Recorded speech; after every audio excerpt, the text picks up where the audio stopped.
So this is MSI's Clutch GM41. It's a lightweight gaming mouse, and believe it or not, it's actually not terrible. This mouse weighs in at about 70 grams. It uses OMRON 60mm clicks, okay? The 60 mils are not bad. The 50 mils are just okay. The 20 mils, and you know, everybody's kind of getting past OMRONs and moving on to Kales now.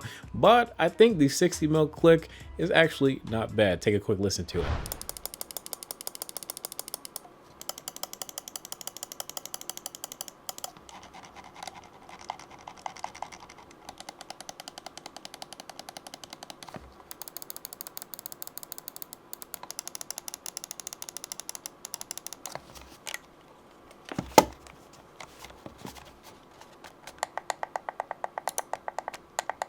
They do have some white PTFE mouse feet on here as well, and they actually glide very smoothly, and are not necessarily top tier mouse feet, but I would put them in like the B tier. They're better than black Teflon feet that are on, like, let's say like an old Razer mouse, but they're not nearly as good as something on the quality of the Endgame Gear XM1. There are only side buttons on the left side of this mouse, so it is a right-handed and more ambi-shaped mouse, where I would say it's a little bit of a bigger mouse where you have to do either a claw or fingertip grip, palm grip, and the hump is a little bit more toward the middle of the mouse, so you can kind of palm grip it, but not really. Unless you have small hands, then you can palm grip this mouse. Side button feedback and also scroll wheel feedback is also very good. The biggest problem, and really the only problem that I have with this mouse, is the fact that the cable is very bad. So MSI calls it a low friction, or I think anti-friction cable, and it's really just a really thick braided cable, and it's not very good. So with that being said, if you're gonna buy this mouse, it's about 50 bucks,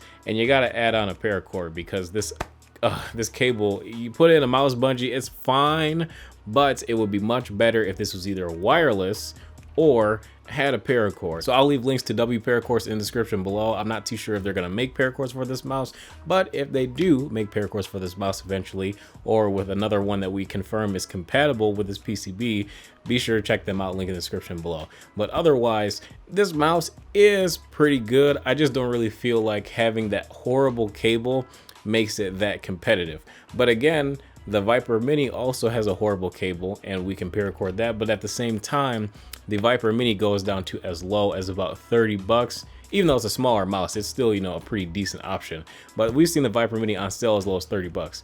If this mouse was also maybe down to 30, 35, maybe 40 bucks, I could justify maybe spending an extra $10, because for me, I have bigger hands and the Viper Mini is just not gonna work. This mouse shape, it's pretty solid. 70 gram weight, it's usable, of course, so I don't really mind really anything about this mouse except for the cable. So release an updated version with a much better paracord, not this garbage that's on there right now, and I think we got a good product on our hands for 50 bucks and something that's easily recommendable.